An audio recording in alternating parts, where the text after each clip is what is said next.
Show, featuring Tennessee Sports Hall of Famers Kelly Holcomb and young gun Billy Derrick. And now, here's your host, George Plaster.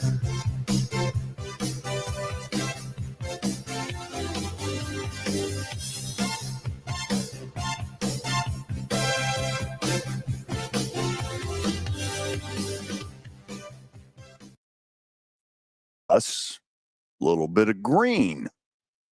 In fact, a lot of green. On a busy Monday, we got a lot to cover today, as you can imagine. So let's get this show on the road. Let's say hello to Kelly Holcomb. Kelly, how are you?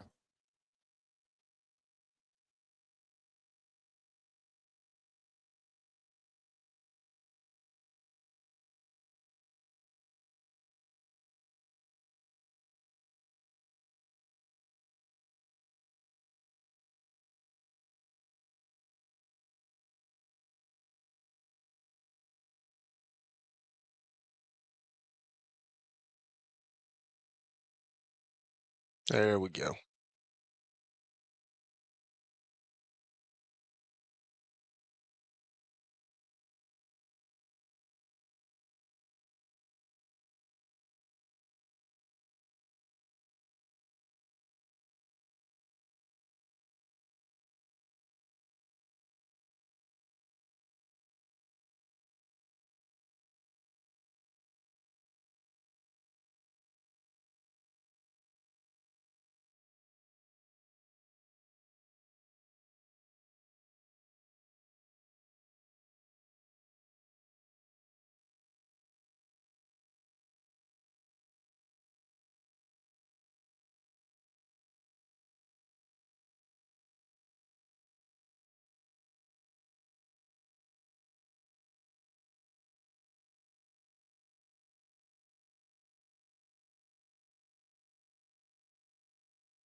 Okay, now let's try it. Hello again, everybody. Welcome in.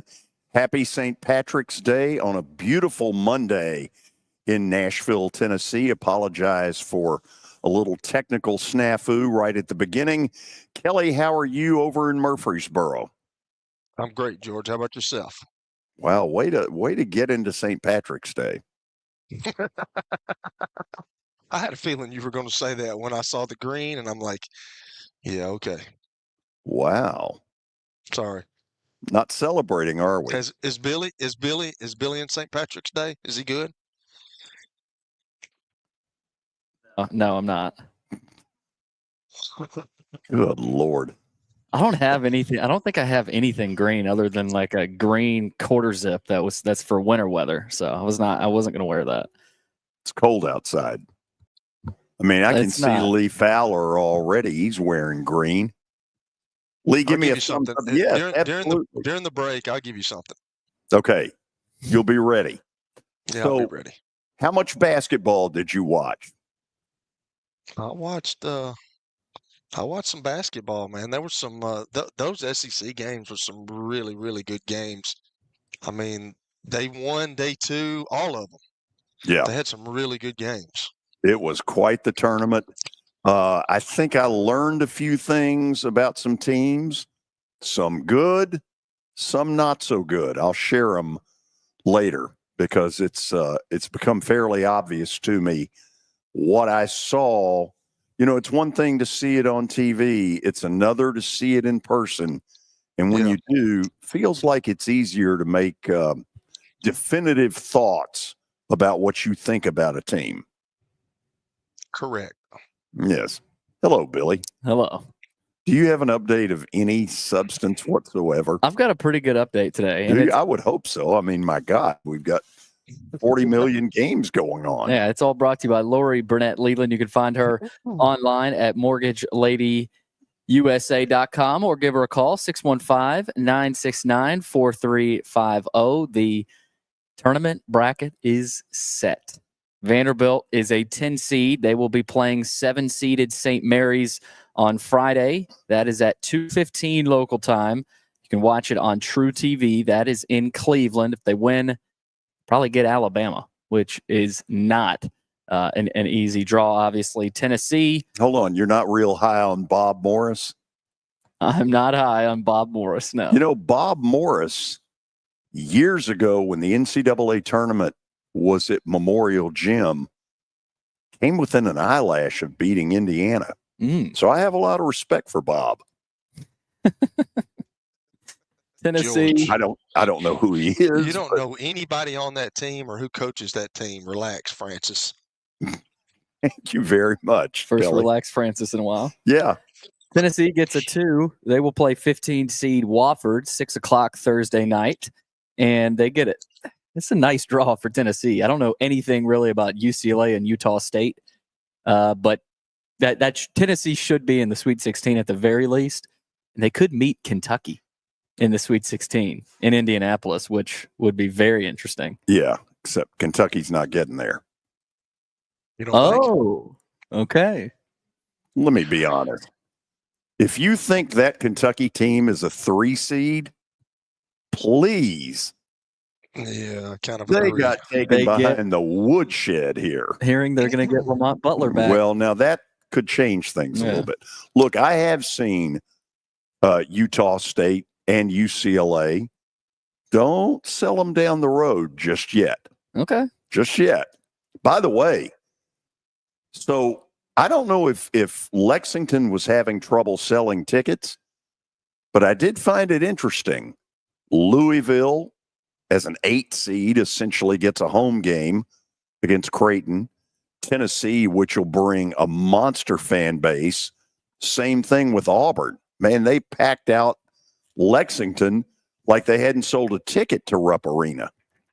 Yeah, that's I can't remember the last time they had tournament games in Lexington. I feel like it was fairly recently, but yeah, there's going to be some good crowds.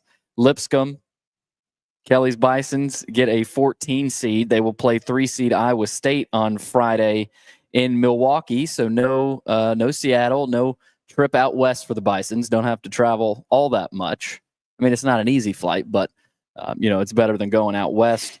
Memphis gets a 5 seed. 5 actually, my bad. 5 seed. Maryland got the 4 in that region. Memphis the 5 playing a pretty good Colorado State team. No, this is a 12 that's going to win. I think I have Colorado State winning. Nick, what's his last name? Is it Crawford? Nick Clifford. Clifford.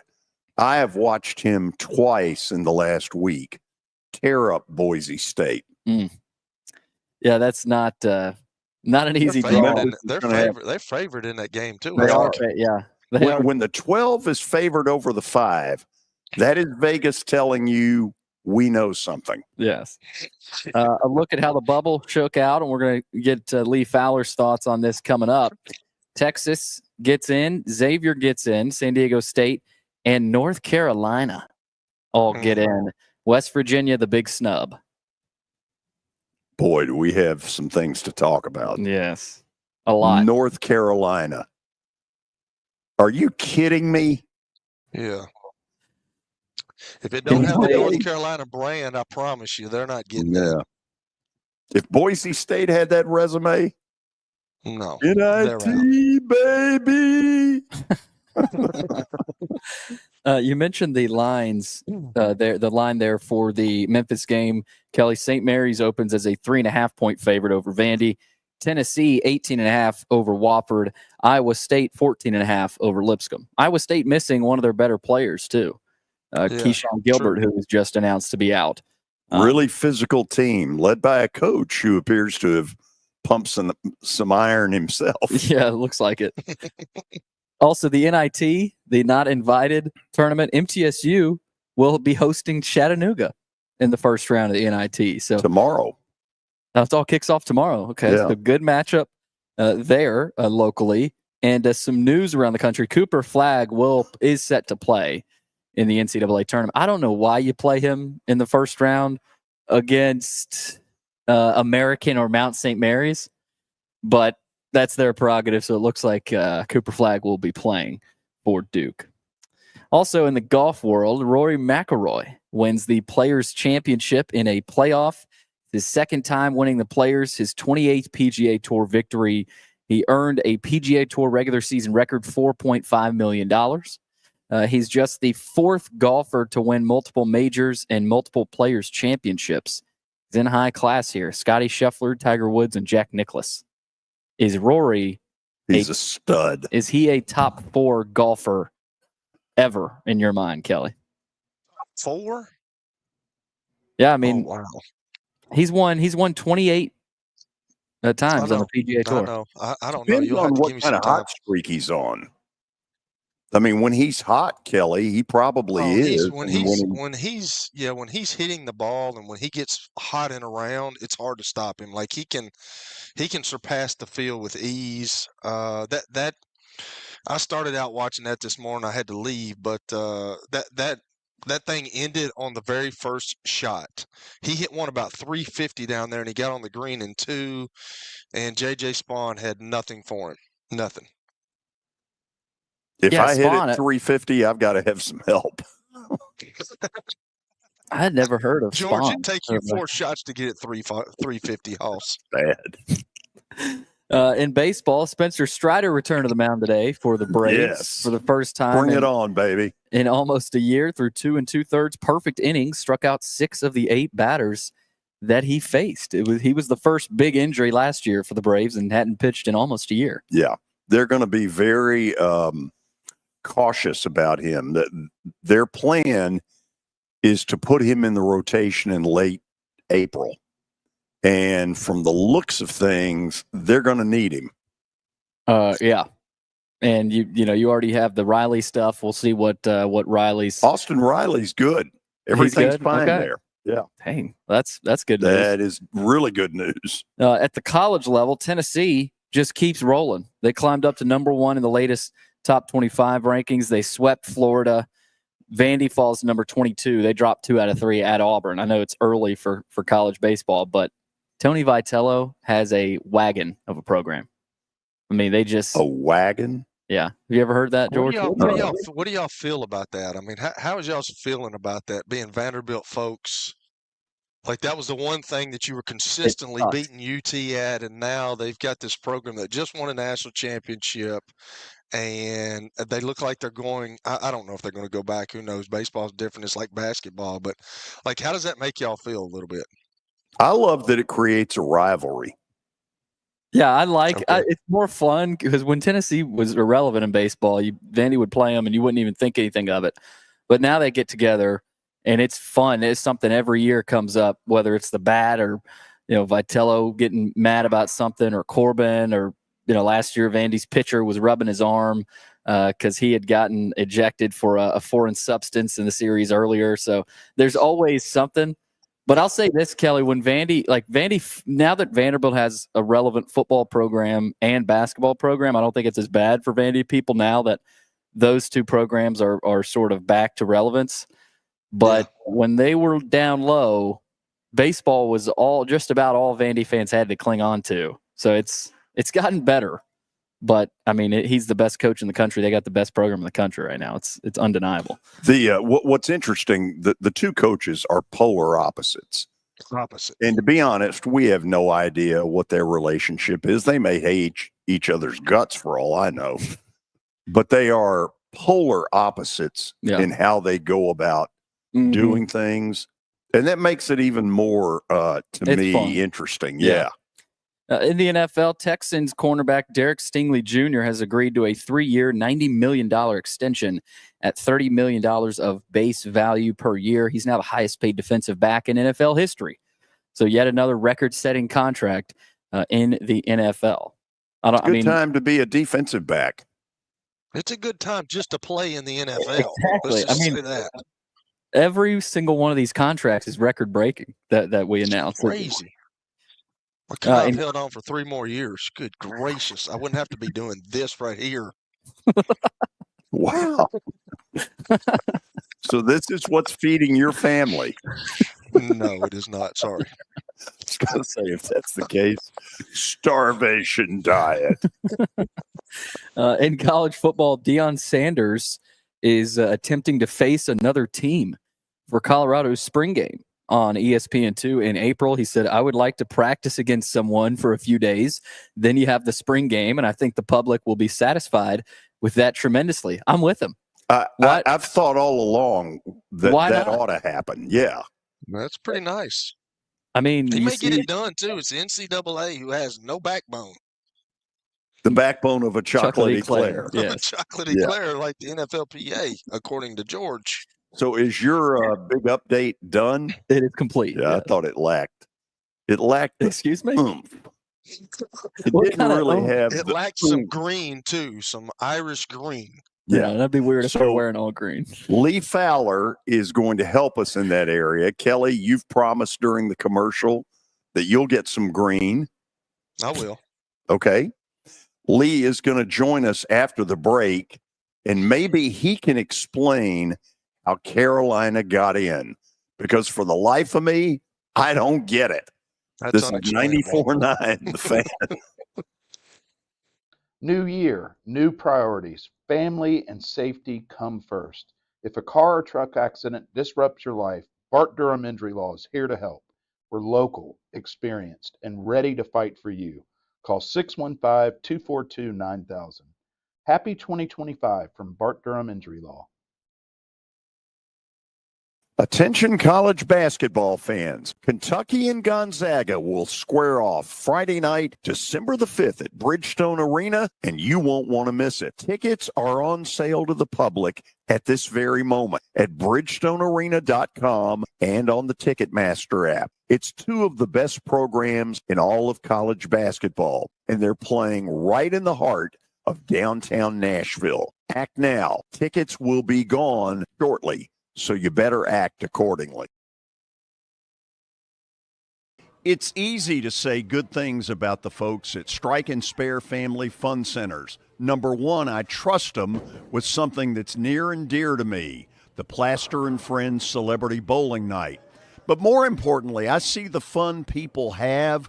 They enjoy the bowling, they enjoy the camaraderie, and you will too. Come by any of their locations and get ready to have some fun. As the trusted premier custom home builder in Middle Tennessee, Donnelly Timmons has over 20 years of experience in the industry.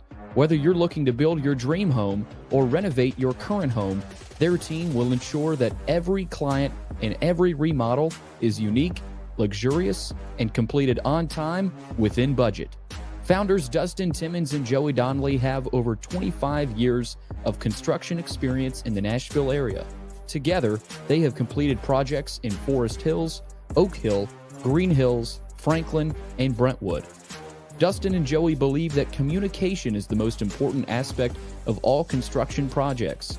Therefore, they personally manage each project themselves and are involved in job site activities on a daily basis. Their commitment to quality and integrity has earned them an outstanding reputation among their clients. Contact them to set an appointment for a free consultation or to view some of their completed projects. Give them a call at 615-456-7983 or log on to DonnellyTimmons.com.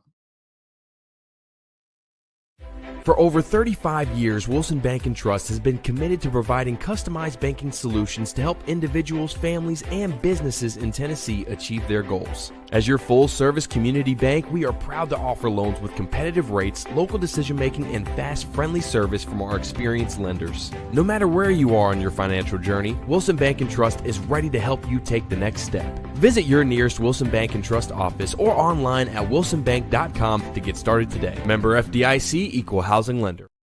Venture Express has been helping people in this area for more than 40 years. They're headquartered in Murfreesboro with over 30 years of dedicated fleets involving production, manufacturing, and corrugated experiences. They're an asset-based company with over 700 tractors, 4,000 trailers, and 800 drivers. If you need their help, dial them up 615-793-9500 or log on to ventureexpress.com.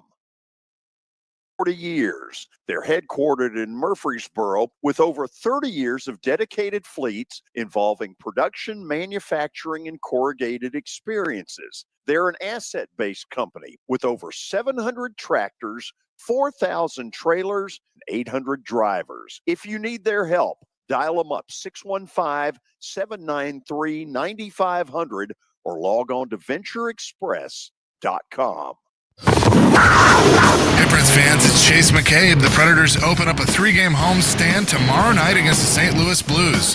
I'll have pregame for you at 6. Pete Weber and Jay Moore on the call at 7. Smashville lives here on 102.5 and 106.3 The Game. It's the George Plaster Show. Your sports live here on 94.9 The Fan.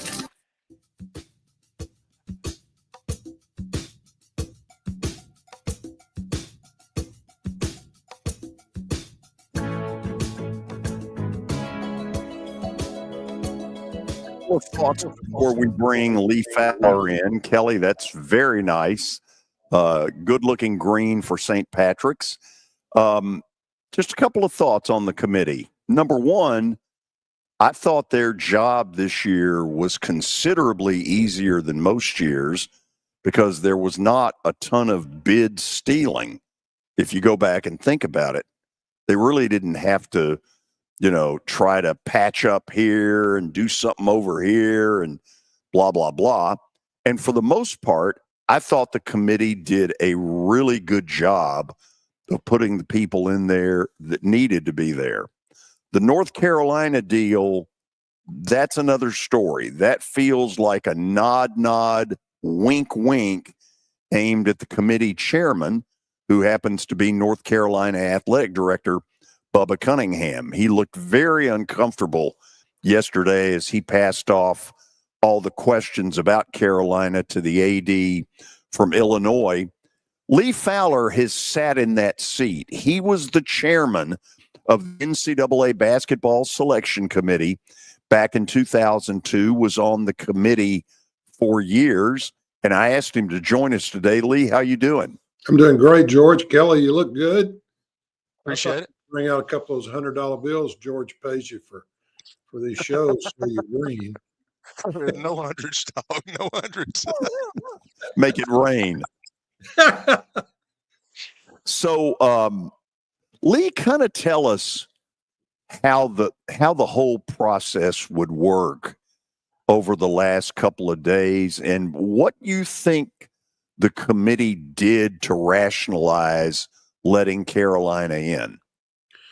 Well, you'd have to be in the room to know that. I do know that super majority of the people in there voted for him to get in, and Bubba's vote wasn't one of them because he has to leave the room anytime there's conversation when they're discussing the team that you represent. So, I'm sure that people knew there would be some kind of heartburn about it because there always is, and Carolina didn't have a great year that they've had in the past, but they do have some really good players, and they played much better down the stretch than they did early in the year.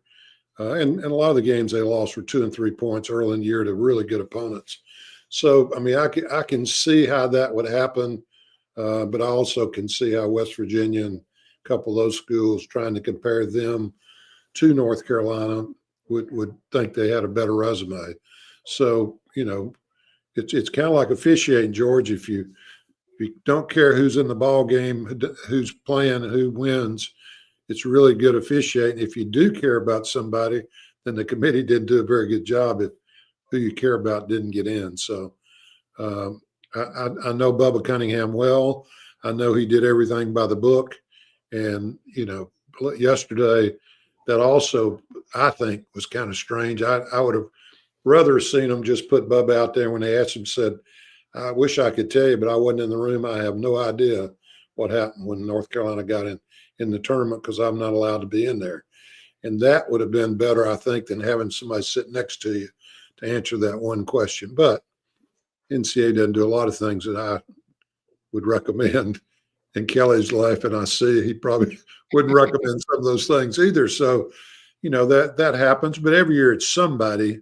I saw today West Virginia's had a press conference. They're thinking about suing the NCAA. And unfortunately, they don't win many suits, so that may be a good idea. But like you, I thought it was very good, but it kind of makes it easier when you have 14 teams out of one league. That's almost a fourth of the whole field. That's never happened before. I think 11's the most it's ever happened before. So that makes it a little bit easier because you kind of start comparing everybody to them and how good they are and how they did. And most years you'd never get in with a 6-12 like Texas did, but because the league was so good and so talked about, it helped all those teams. I think kind of the water rose all the boats in that league. So it's definitely an unusual year. It'll be interesting to see how it plays out with the SEC teams. Lee, I want to ask you one thing that got brought up concerning West Virginia. Their coach, Darren DeVries, came from Drake, and his son went with him. His son, when healthy, is a terrific player. That got thrown out there, and to me, that's bullcrap because West Virginia has played for weeks without Tucker DeVries. This is not a deal where all of a sudden he just got hurt and, man, this is going to change the dynamic of what West Virginia is. The committee has known for weeks he wouldn't be there. Yeah, I mean, I think sometimes you can try to explain something away that doesn't look exactly normal. And the more you say, the more it looks bad because I think Lenardi, I saw him last night, and he said, you got to go one way or the other. He'd been glad if he had taken Texas and not North Carolina. He'd been okay if he took North Carolina and not Texas. But he didn't see how you could take both. So all I know is outside the room, there's a lot said in the room, nothing but that would be trying to get somebody or not get somebody. But there's a lot said over 4 days that people remember and don't remember. And then when you go to vote, you vote the way you feel like what you've heard. It's kind of like being in a jury room. Yeah. In the end, you're voting on things you've heard and what stuck out to you, and that's how the teams are put in. And most of the time, it's wonderful. I as we talked earlier today, George, the one thing I thought was, I think it's going to happen no matter what, but it sure doesn't. This tournament doesn't feel like to me needs to add 4 to 6 or 8 teams to it. I don't know what kind of teams you're going to get in the tournament if you're adding teams to this year's tournament, but every year is different. And I think they're pushing it like crazy to get extra teams in. And that's for coaches more than it is anything else, as we've talked about. So I can understand the questions after it happens, but you really got to be in there because sometimes you're comparing a team that they weren't compared to each other when you're in the room because you're looking at different teams, different leagues.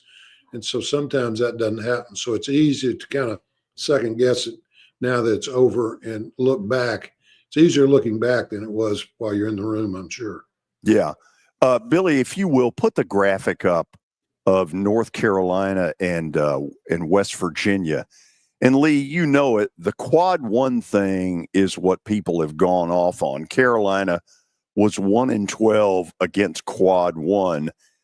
And I don't know how you feel. I kind of felt like, if they had beaten Duke Friday night, even though some people would have argued, well, yeah, it's a watered down win without Cooper Flagg. But even at that, they weren't able to do that. And for me, that just said, sorry, you've played yourself into this position. You've been given a massive break that Cooper Flagg won't be playing. If you can't beat them now, you don't deserve to be there. Yep. I mean, looking at, if you didn't have names above those teams look pretty equal to me, even though the 6 quad ones, it's who are the quad ones? North Carolina didn't have except Duke and maybe Louisville and Clemson. Those quad ones would be comparable. West Virginia, I think, beat some pretty good teams in theirs, but they also lost, 4-3 in quad 2, which are probably most of your middle teams in your league. And the net shows 51-41. I mean, so it's a they look pretty comparable if you didn't know names above them and didn't realize one got in and one didn't get in. So you've watched this for a long time. Am I right in my feeling that this was maybe a much easier committee body of work than most years, probably much more so than when you were the chairman, because there was virtually no bid stealing? Yeah, there really wasn't. The Memphis had a chance. I mean, UAB had a chance the last day, which, if that happened, probably North Carolina didn't get in. So some of the things you can take care of. The toughest thing is trying to seed somebody. Let's say the championship game yesterday was somebody like Texas. Texas beat Tennessee, and so Texas is playing Florida, and then Texas upsets Florida in the championship game. You already got a place that you're going to put Florida, but where are you going to put Texas? We had a lot of those situations where it was hard to seed, and those tournaments that are played on Saturday and Sunday worse than Saturday, really are hard to fix after something like that's an upset. Yesterday, you had none of that except UAB. UAB would have been a high seed, so it wouldn't have mattered much. So yeah, they did have pretty easy deal about tournaments and no upsets in tournaments and not waiting to the last minute. We've had the games going on in the Big Ten where somebody was going to win the Big Ten that was not in the tournament, and it was 30 minutes before it had to go out. So, I mean, it can give you some crazy situations, especially with the Saturday Sunday games. Am I right that the rule has been changed? For instance, in the SEC, in the old way of operating, that two teams out of the same league could not play each other until they got to the regional final. Now, because there are so many, there's a scenario where Vandy and Alabama could play on Saturday up in Cleveland, assuming that our friend Bob Morris doesn't upset the apple cart. That's changed, hasn't it? Well, it has changed, and that's only the reason that changes because the number of teams that are in the leagues now. That was all trying to keep teams from playing, and even if they played, you tried to see how many times they'd played during the year, and you tried not to put. I heard them talk yesterday that they tried not to put a team to play each other that had played twice. So, but you're telling me Vanderbilt and Alabama, they played twice, I think, or They did played once. Okay. Yeah. So they tried not to get multiple game players against each other before the regional tournament. And it's all about the numbers and what the analytics will tell you, George, is why they did that. Lee, how early does CBS get your final bracket? They're brought into the picture on Sunday morning. They come in and we tell them what we know at that point, but they don't know the entire bracket or the seeds, but they know who's in, and they're kind of kept abreast of who's in, who isn't. You saw those teams yesterday that they went out to and saw them celebrating, that sort of stuff. They have to set those up. And so some of the things, but the last minute in a year where you really don't know who's getting in the very last hour or so, it puts them kind of under the eight ball to do what they'd like to do. But they don't get the official final deal till about 4:30 with a 5 o'clock show. I think it's a 6 o'clock show in Indianapolis, but they get them about an hour and a half before the show goes on. And of course they don't tell anybody what it is. And that's to keep the excitement, because they have the show that everybody learns all the teams on. So they definitely don't want it to get out. Yeah, it's an incredibly well-watched show. Lee, as you can tell, most of what I got you on here for was to talk about committee work. What we'll do is go to the break, and then Kelly and Billy, who apparently is bothered by St. Patrick's Day, wearing gray. I mean, what the hell's that about? Yeah, that's on me. Yeah, that's not good. Don't be a hater, George. Oh, I mean, I'm just saying. Forgot, I mean, man, he just got out of bed 45 minutes ago, man. Give him a break. That's a good point. Okay, George, I've got some analytics I want to share, and Oh, I ask know. us some questions here. Yes. When we come back, you all need to zero in on some of that because I know where he's going. I don't know the answers, but I know where he's going, and it will blow your mind. All of you, before you bet, listen to Uncle Lee. He'll stay with us after the break on 94.9 The Fan. This is my buddy Stan Harrison from Apple Collision Centers. Recently, you've been talking to me about companies that have a fleet of trucks and they're always in need of repairs. That's right, George. We understand that nobody likes to deal with the auto body repair process. We try to simplify that at our 3 convenient locations. We work with all major insurance companies. We help to ease the stress of the auto body repair process. We're located in Old Hickory, Hendersonville, and Gallatin. If you need our services, please stop by and see us. And how convenient that we have that in the background. Now, seriously, these are good folks. They do really good work. Give them a holler. As we step into the new year, there's nothing more important than family and safety. If a car wreck or big truck accident turns your world upside down, Bart Durham Injury Law is here to help. We're local, we're experienced, and we're ready to fight for what you deserve. Call us anytime at 615-242-9000. Really wishing you a safe and happy 2025 from Bart Durham Injury Law.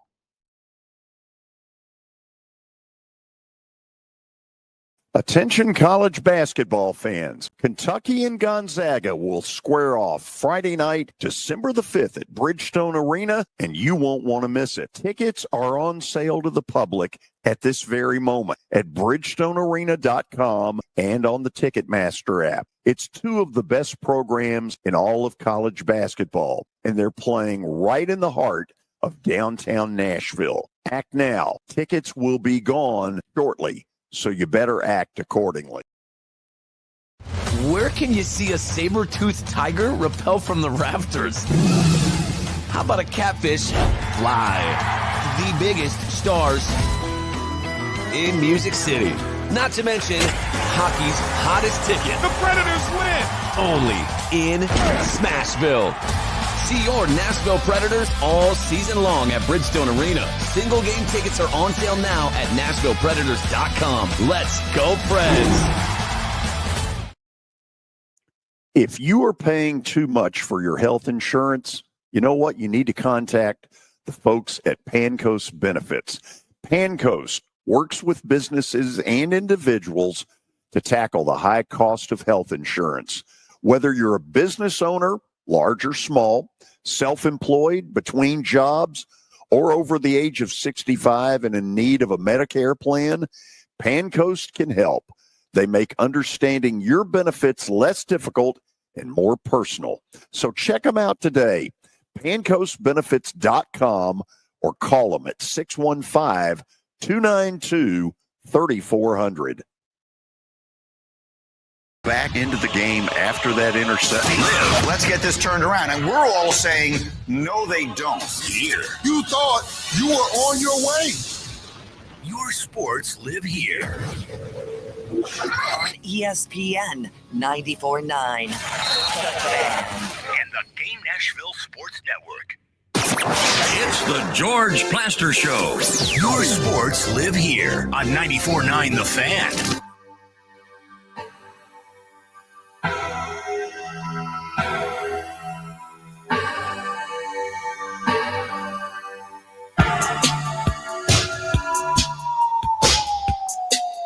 We are back. St. Patrick's Day to all of you on a beautiful Monday afternoon. Former NCAA basketball selection chair Lee Fowler joining us during this first hour. Taylor Barnette will jump in here around 4 o'clock. Kelly, I've kind of teased some great analytics that Lee has got. Take it from there. All right, George. Analytics is the word of the day. Hold on. We got to let Kelly ask it. No, well, here's the deal. Like, I'm intrigued now. I mean, I've got questions, but I want to hear this analytic stuff myself. So you take it off, Lee. Go ahead. Okay. Well, as Ronnie would say, Kelly, analytics is the word of the day. This is 96% of the winners in the last 22 NCAA tournament, there are 9 teams that are in the tournament this year that fall under that category. And to get 100%, I'll go a little deeper. But now, wait a minute. What category? You lost us there. What category? The 96% of the winners in the last 22 years fell in the category of ranked top 31 in offense and top 21 in defense. There are 9 teams that fall under that category for this season we just finished. And, okay. I have written down 9. All right. How many beforehand? How many do you think I get? I think you get 5 to 6. That's what I think. You ready? Yep.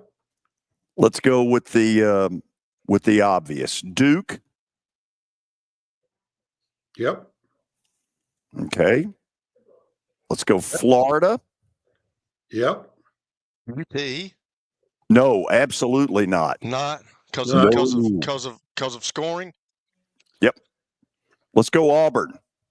Yep. Okay, there's 3. Kelly, I'm on a roll. You are on a roll. I'm not so much. Okay, those were the freebies. Now to the tough stuff. You ready? Yep. Clemson. Yes. Ooh. Oh, wow. Plasmosis is on fire. In fuego. Let's go Creighton. Nope. Screw Creighton. BYU. Nope. Okay.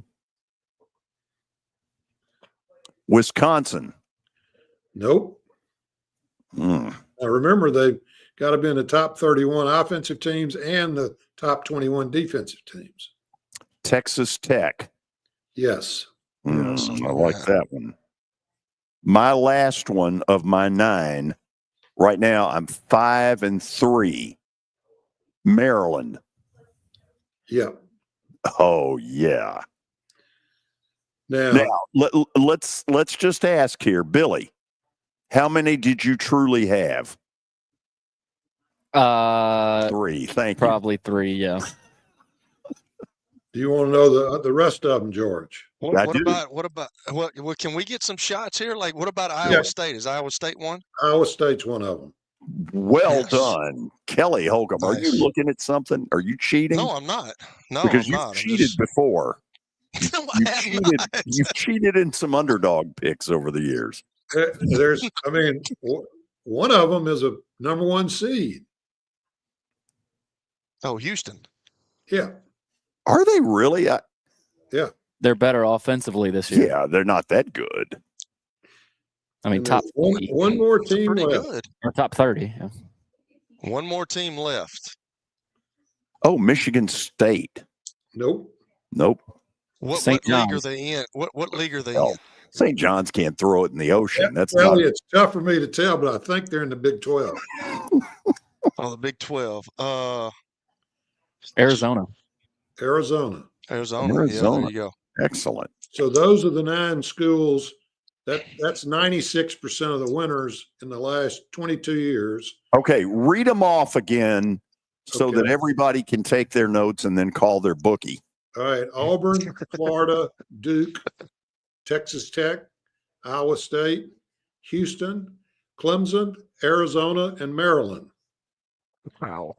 So then I'm going to give you, just because I know what part of the country we live in, the other 6 teams that would actually take in 100% of the winners over the 22 years. So these are people that are top 40 in offense and 22 in defense, because there was an outlier. I don't know who the team was that wasn't quite as good. They wasn't as good in offense. So Michigan State, which you guessed, Tennessee would be one, Ole Miss, St. Mary's, Michigan, and Marquette. Hold on. That covers 100% of the analytics. Okay. People have won with those kind of numbers. So it takes. Hold on. Go slower. You gave us Michigan State, Tennessee, Ole Miss, St. Mary's, Michigan, and Marquette. Interesting. Analytics tells you if you pick one of those teams, you're going to win it out of those 16 teams or 16 teams. Wow. 15 teams. So it's 15 teams out of the 68 that should win. One of those should win the tournament. So the rest of them can just go home and go NIT, baby. Or we'll have to have a new metrics next year. That's right. But Kelly knows analytics are important because you want to know what happens. I mean, same tournament, different cities, different places, but it takes a good offense and a really good defense. I mean, really top 20 defense, because defense only went from 21 to 22%, and it took in 7 more teams. So it's very important, the defensive side of the ball in the NCAA tournament. It's funny that you've said that because the other night I was talking to Philip Hutchinson and he was talking about the study that Lenny Acuff did with the Lipscomb guys, and that he had found out that nobody had won the ASUN tournament if you were out of the top 3 in defense. And this year they made a concerted effort to get on the defensive side of the ball, and look what they did. They won the ASUN championship, which, just like you said, analytics is unbelievable. Yeah. Puts all those numbers in and pulls out the winners, but this is from past results. And I don't know, George, if you have one of those things that plays on your show that this is past results and doesn't guarantee any future results. Hey, Lee, tell me this. How I listened to some guys on the committee yesterday, but like, this is the first time ever, and you didn't have to deal with that, but this is the first time ever that they've had 14 teams from one conference. Is that easier or harder? Now, I heard you say earlier in the show, or maybe George said that, I don't know, but it might have been easier. But I remember the guys yesterday talking about how they had to group them in certain situations, and they didn't want some teams maybe having to play each other again. But like, how difficult is that to get 14 teams? You talked about it, like 14 of the 64. That's a tremendous feat. Yeah, it really is. And of course, the more you spread them out, the better chance they have to win, because they're not playing each other.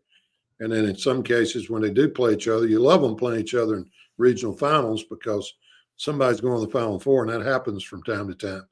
But I think because of the league, I mean, it was unanimous all across the country that SEC was by far the best league. And that started out by beating the ACC 15 out of 16 to start the year off, and it maintained. They won like 89% of their non-conference games. So they dominated every way you could possibly look at. And I'm sure that's why a 6-12 team like Texas got in, and they probably wouldn't have gotten in if they hadn't won the games in the SEC tournament. That kind of gave them some more credibility to be in the process. And of course, they're going to play in a play-in game. So it's a phenomenal year this year. It'll be interesting, like you said last week, Kelly, how they maintain this. I think it'll be difficult too, but it'll last for a year or so, just because of what they've done this year, especially if they have a really good tournament. George asked you a bunch of questions earlier about the committee, and that stuff intrigues me. So, has there been any contentious moments? Has there been any things where people have gotten upset over certain things, where we've gotten some yelling, where we've gotten upset about certain situations? Like, just give me a little bit about what happens in that room. Yeah, anybody punch anybody's lights out? No, I've never seen that. Of course, I was only on it for 6 years, but there's no question that it's one of the biggest things I ever was a part of. It's has a lot of credibility. The people in there want to get it right. And when they come out, if there are only 1 or 2 issues and they're upset about, that's probably a good year. And we had a couple of people we felt like were trying to sell their conference teams. They weren't selling their own team, which you can't talk about. And that's when the year I was chair in 2002, we changed that you could not talk about anybody in your conference unless you were asked a question about somebody, because they knew you had seen them all at your place. And back then we were playing home and home. But we didn't want people really grandstanding trying to talk somebody in, because the league gets a lot of money when a team gets in the tournament. So we took that out of the equation. I think that calmed down cooler heads. And of course, the addition of computers, it's only been 23 years, but we didn't have any computers in the room. I mean, we killed more trees when I was on the committee than you can imagine, because every night we reprinted all the sheets on all the teams and put them back out the next day with the RPI then, not the NET or the net. So it was one of the great things I was ever a part of. But I was working with legends, Terry Holland and Sim Newton and Rudy Davalos, and a lot of them are not with us anymore. But it was a really fun experience. And and what most people don't realize, Kelly, is that you're in charge of the officials through the whole tournament. And Oh, wow. that was interesting to me, because now all of a sudden you're sitting over there on the sideline, and you're responsible for those three guys on the floor and the person sitting next to you. And so you're pro official, and you don't really care who wins. You really don't. You want, it to be refereed well. And I realize the refereeing is really good, but as soon as you start caring about who wins, it changes completely on whether refereeing is good or bad. So it was very interesting to not see many bad calls, because I was just wanting things to be right. Now they can go monitor and get it right. So changes some of that. Absolutely. So let me ask you this, and I want to save the football question, the football basketball question for Thursday, hopefully, Lord willing. But when you've got, like you say, a Bubba Cunningham who's got the team that is on the bubble right there. Everybody in the room knows they're on the bubble, and everybody in the room knows that that's one of the flagship programs in the country. Do you feel pressure? Not saying that the AD said anything to you, but do you feel pressure to put his team in there? I mean, you'd have to ask all 10 of them. I wouldn't feel that pressure.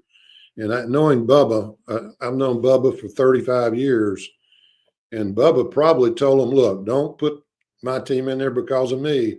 You do what's right. That's because I promise you, I'd never heard anything in that room that would push you to think that somebody was trying to do something for somebody else. So I doubt that, but they're all human, and they're athletic directors and commissioners. And, probably what made it easier for them was the ACC's always had 6 or 7 or 8 or 9 in there. And this year they were only looking like they were going to get 3. And North Carolina helped them out by beating Wake Forest when they faced each other. So now it knocks down to only 4 from that league if you let North Carolina in. So I think overall, a lot of that stuff was probably went into them getting in. Lee, the SEC got 14 teams in, obviously a record. Do you think, George talked about some of the matchups that we could have, Vandy and Alabama, maybe A&M and Auburn potentially later as well. You could have, Missouri and Arkansas are in the same region down there. Do you think that this conference, because of the gauntlet they went through, will be well prepared for this tournament? Or are you thinking of it as it's just about matchups and it's kind of a crapshoot in this tournament?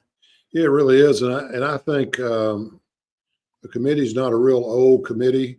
So I would think that when they were putting those matchups together, they were in a hurry to get them done. And I'm not so sure they looked at any of that. They just wanted to make sure they didn't play.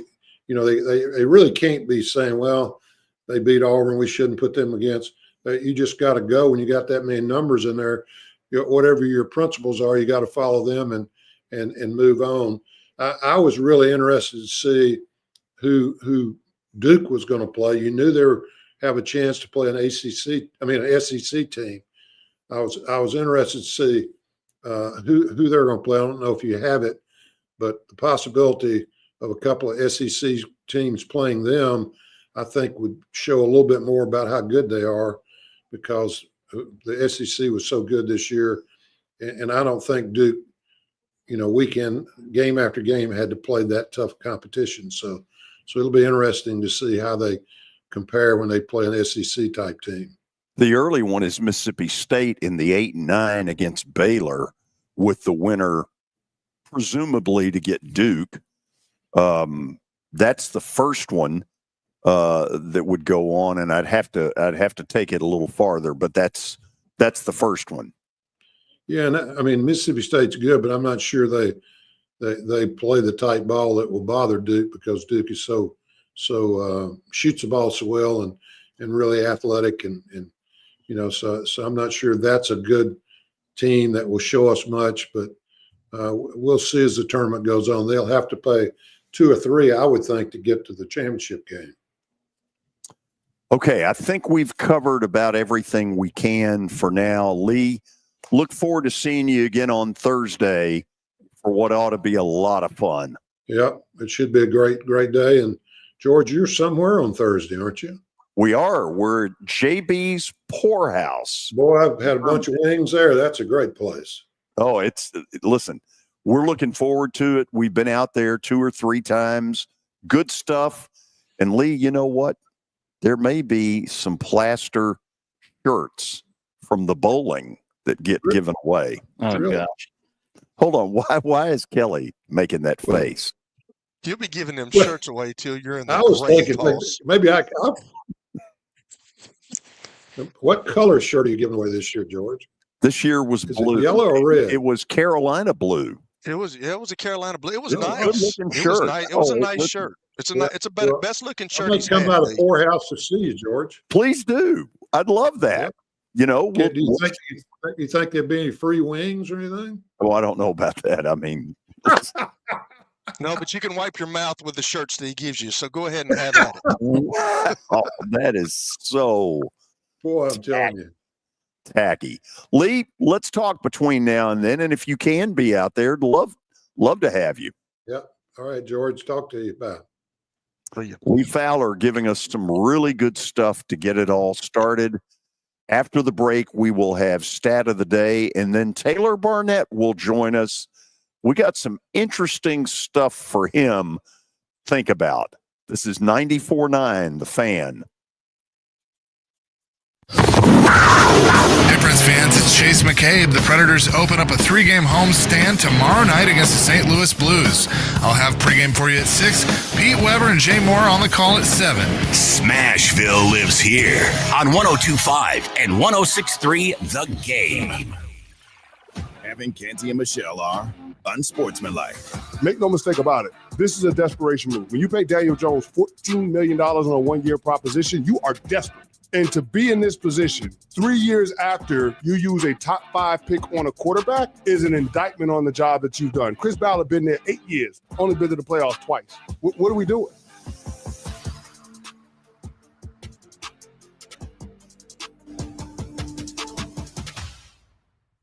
Evan, Canty, and Michelle are unsportsmanlike. How is this Dallas Cowboys squad going to be better year over year? How are they going to improve from what we saw on the field in 2024 to 2025? That is the $1 million question. Is it though? Because I think we know the answer to it. They won't. They won't improve. I cannot for the life of me understand what Dallas is doing. Unsportsmanlike. Weekday mornings starting at 6 Eastern on ESPN Radio and on ESPN2. Earlier on Clinton and Friends. Jokic is a marvel, the likes of which we've never seen. Sort of I don't want to say non-traditional basketball player, because that adds all sorts of sort of weird biases in terms of various styles of play. But his whole entire game is something like nothing we've ever seen.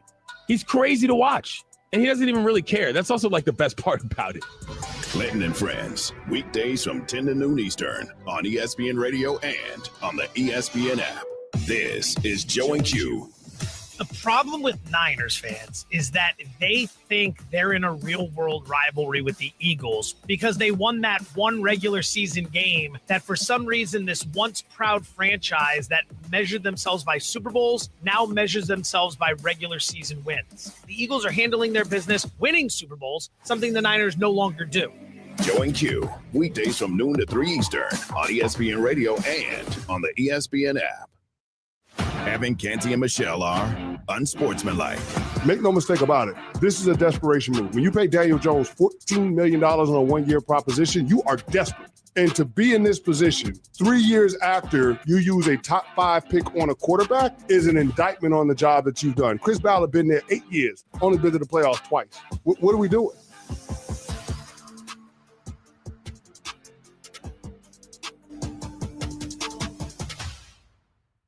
Evan, Canty, and Michelle are unsportsmanlike. How is this Dallas Cowboys squad going to be better year over year? How are they going to improve from what we saw on the field in 2024 to 2025? That is the million-dollar question. Is it though? Because I think we know the answer to it. They won't. They won't improve. I cannot for the life of me understand what Dallas is doing. Unsportsmanlike. Weekday morning starting at 6 Eastern. Your sports live here. WBUZ HD3 Laverne. All around the world on the Game Nashville app. We are the Game Nashville Sports Network. ESPN 94.9. The Fan. It's the George Plaster Show. Your sports live here on 94.9 The Fan.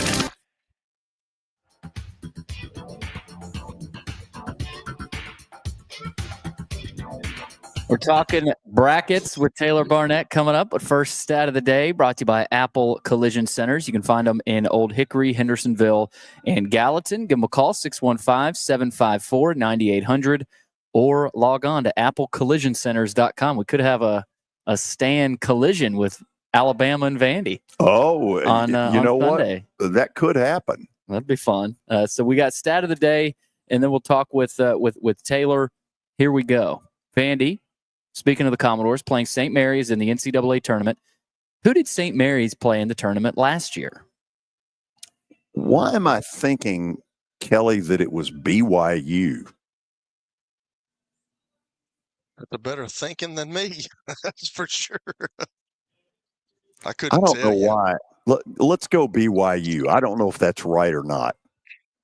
Well, I made a mistake. It's Grand Canyon. I actually we were talking earlier before the show, and I mentioned that St. Mary's was upset by Grand Canyon last night. Oh, wow. Did you really, Billy? Yeah. I was wondering I if should, George I should, would. I should probably listen to you a little bit more, but then again, no, I shouldn't. We welcome all of you into hour number 2 of the show officially. From the Fordyce Center in Bellevue, we say hello to Taylor Barnette, who joins us from his workplace. Hey, good afternoon, guys. How we doing? Taylor, how are you? I'm doing great, man. It's March. It's madness. I love it. Yeah, where's your green? It's St. Patrick's Day. I got green pants on. How's that? Taylor, do they know that you step aside from your work for a few minutes and do this show? Yep. Are they upset about that? No, I think man, they view it as a huge asset. Yeah, man, we got Ellsworth Systems in the background, man. Come on now. This is free advertising. Okay, let's get right to it. Taylor, I'm going to surprise you with a couple of things from my observations last week at the SEC tournament. You ready? I'm ready. Here we go. Number one, let's talk about Alabama.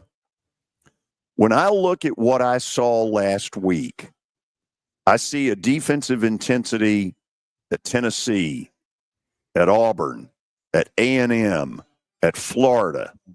Any pretense of putting Alabama's defensive effort anywhere near those four is a complete joke. Until this guy, and I'm talking about Nate Oates in that picture, until he decides that defense is way more important, yeah, they may get to the Sweet 16 because the path is pretty good. But who's kidding who? They're not going anywhere. Yeah, I mean, I think it's tough. I think Ken Palmer ranked 32nd in defensive efficiency, which is it's pretty good. But I think, for them to win the national championship, get to the Final Four, I think it definitely needs to improve. And I know he's teaching that. I think their team might be a little tired. They rely so heavily on Mark Sears. So maybe this week they get a little bit of rejuvenation. They've gotten a little bit of rest.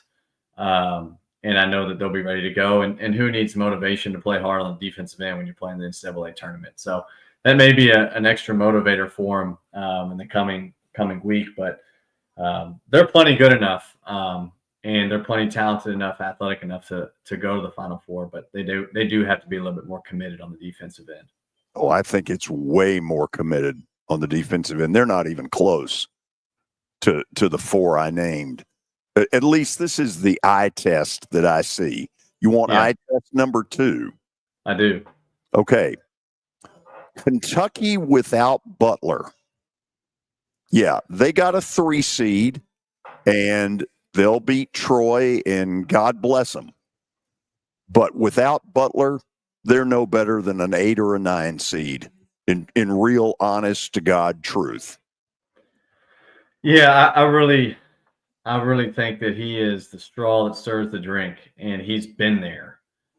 He's been to a Final Four. He brings a level of maturity, basketball IQ, toughness that it means so much to their team. And without him, it's going to be hard. And they've proven that already in the regular season. Without him, it's hard. So I don't disagree with you, George, on that one. I think the Achilles heel for Kentucky all year has been the defensive end. So whether or not they have him at full strength, it's can they get stops, and are they committed, way more committed than Alabama even to the defensive end. So let me ask this. If he's not around, Taylor, I just don't see the athletic ability in Kentucky to make any significant run. Yeah, they'll beat Troy, or at least I think they will. Mm-hmm. After that, Who would they play? Who would they potentially play in that second? Get either Illinois or Texas the and Texas Xavier. Yeah. It's one of those 3. Yeah. I mean, Illinois is a dangerous team, and those guys play hard. They've kind of been up and down a little bit, but they've played a brutal schedule. I remember watching them play Tennessee earlier in the year, and Tennessee won on I think a Jordan Gainey, a game-winning layup. But, I think that Kentucky's the type of team, though, offensively that can get hot and score in bunches and score in the 90s. And that may be good enough to win a few games in this tournament. So, but then, some nights the ball doesn't find the basket, and you got to be able to get stops on the defensive end. And they haven't proven that they can do that consistently throughout the year. I want to get all of y'all in on this. Okay, we know the SEC got 14 teams in. To my way of thinking, 8 of them are codlock cinches to get to the field of 32. 6 of them have got toss-up or worse kind of games. Let's see if y'all agree with me. You ready? Yep. Okay. Auburn against Alabama the Green State. Hills Y, whatever. Auburn to win. Yes. Okay. Are all 3 of you in agreement? Yes. Okay. No, I've got St. Francis beating Auburn. Do you now? What do you know about St. Francis? Nothing. You don't appear to know anything about St. Patrick. Texas A&M Yale. Could be a sneaky upset, but I like A&M. No, I don't know, man.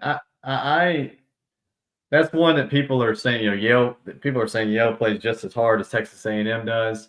I think the struggle there is going to be can Yale keep Texas A&M off the offensive glass? They're the number 1 offensive rebounding team in the country. I don't think that's going to be a blowout, and I don't think that's an easy win at all by Texas A&M. But I do think they win. Okay, so we would be 1-0, and then in game 2, the SEC favored. Ole Miss against either San Diego State or North Carolina. I like Ole Miss. Ole Miss. I don't know. I just have this hunch that North Carolina is going to beat San Diego State and go on a little bit of a run. Interesting. I think that they're going to be playing with a chip on their shoulder. They made an unbelievable comeback against Duke. Really should have won or send it to overtime at least. I think there's a chance that they make a little run. This is the perfect scenario for Hubert Davis to fire up his guys and say nobody wanted you in this tournament. You belong in the NIT, baby. Okay, 8-9 game, Mississippi State Baylor. To me, toss a coin. What do y'all think? Yeah. I don't know about that one. You never know with Mississippi State. Yeah. I'll tell you what, Josh Hubbard is a bucket getter, though. I like watching him. Yes, he is. He is that. Let's go next to Vandy St. Mary's. At best, a toss-up. Flip it. Everybody quiet? At best, a toss-up. Okay. Alabama against somebody named Bob Morris. The Tide. Yeah. There's the second obvious win.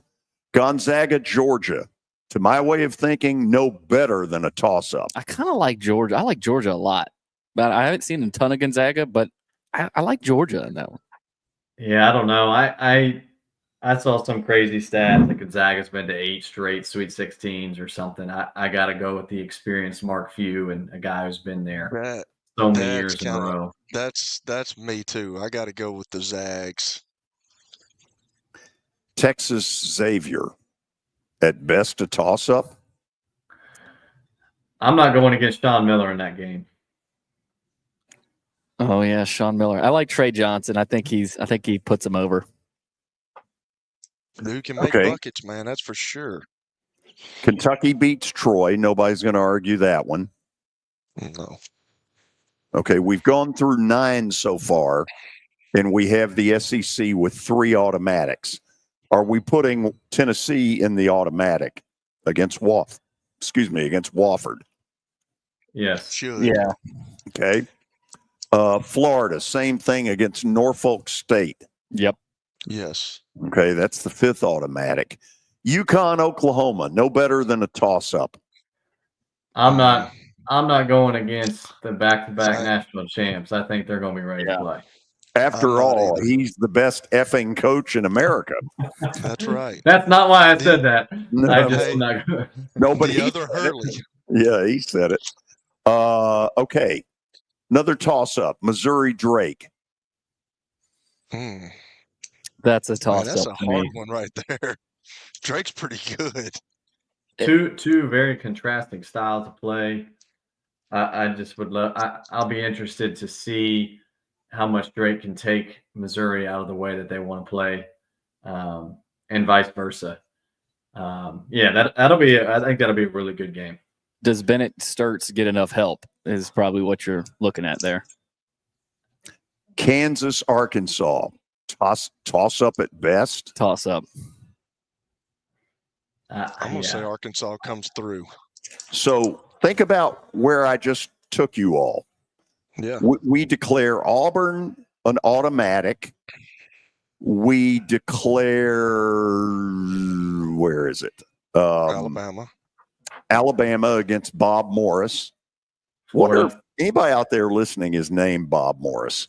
Our 3rd automatic was Kentucky. Tennessee was the 4th. Florida was the 5th. The rest of the games are no better than toss-ups. And in some cases, you don't feel like they got the better team. It's going to be interesting.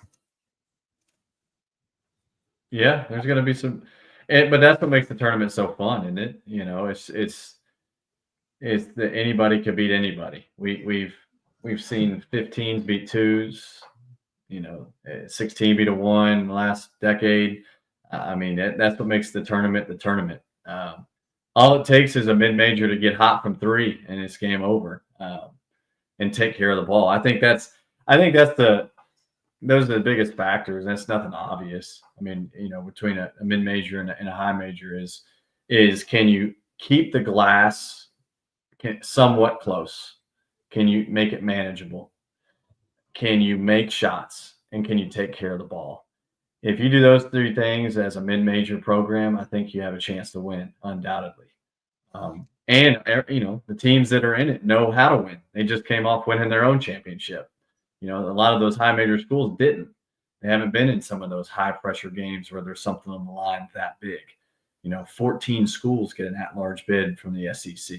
That's never going to happen in any other mid-major conference. So I don't know. It'll be interesting. I'm excited. I think it'll be a really fun tournament. Taylor, I want to ask this one last thing, then I'll turn it to these guys. You heard a lot yesterday in the various talking heads, the whole there's a huge advantage to teams that are used to going, that they know how to take care of situations, problems. I'm guessing a lot of this is off the court, ticket demands, be it this press conference, be it that one.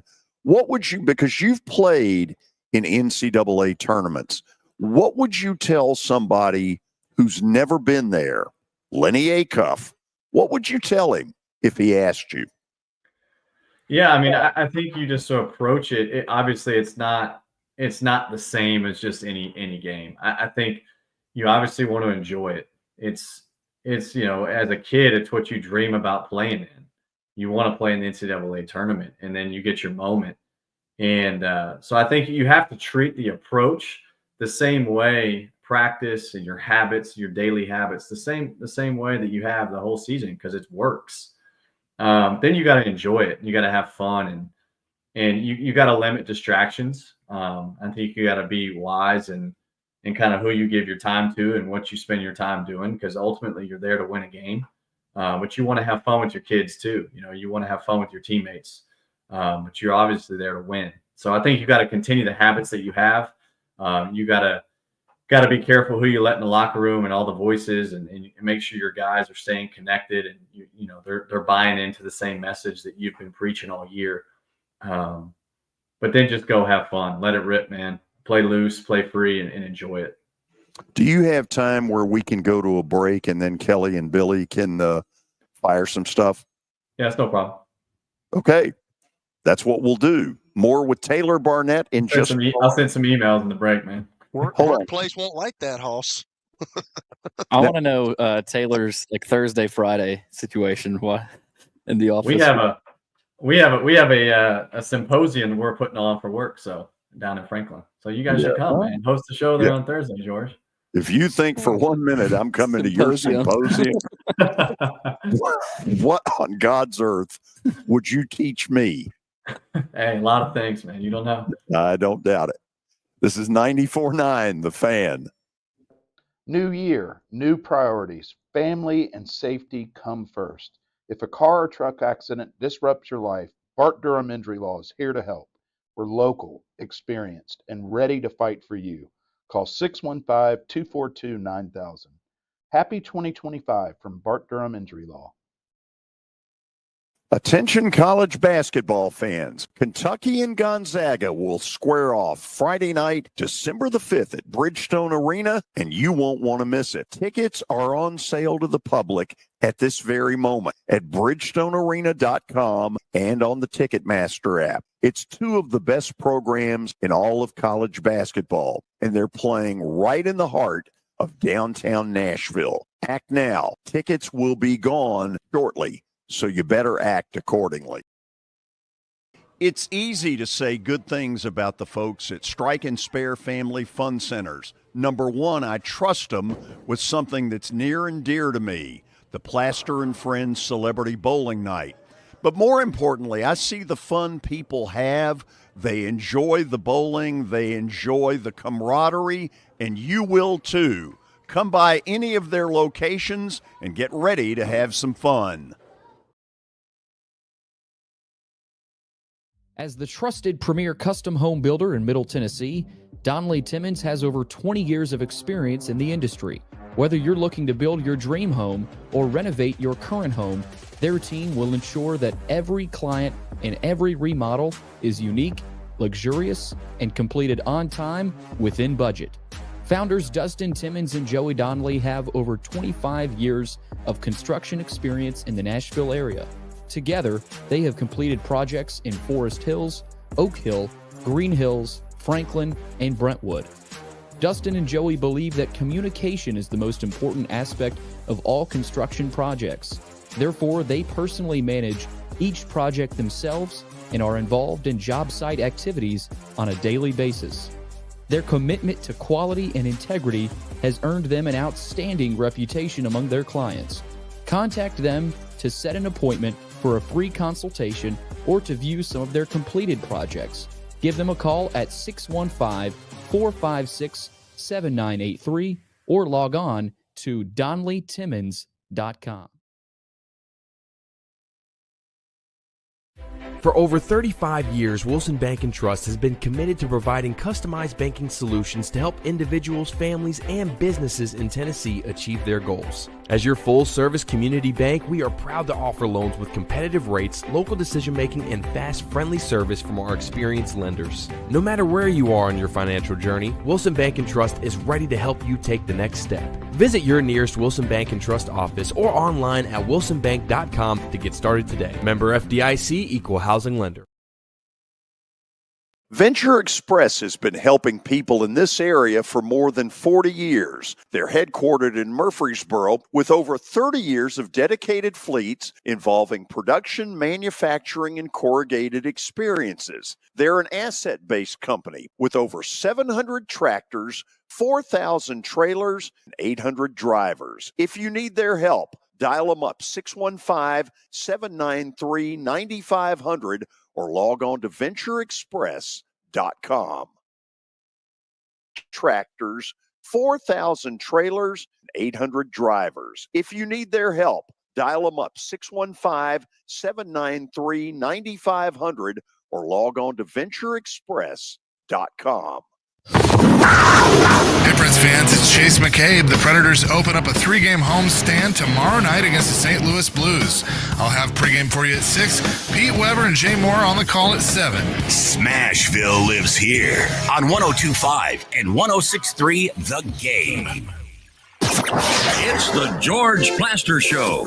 Your sports live here on 94.9 The Fan.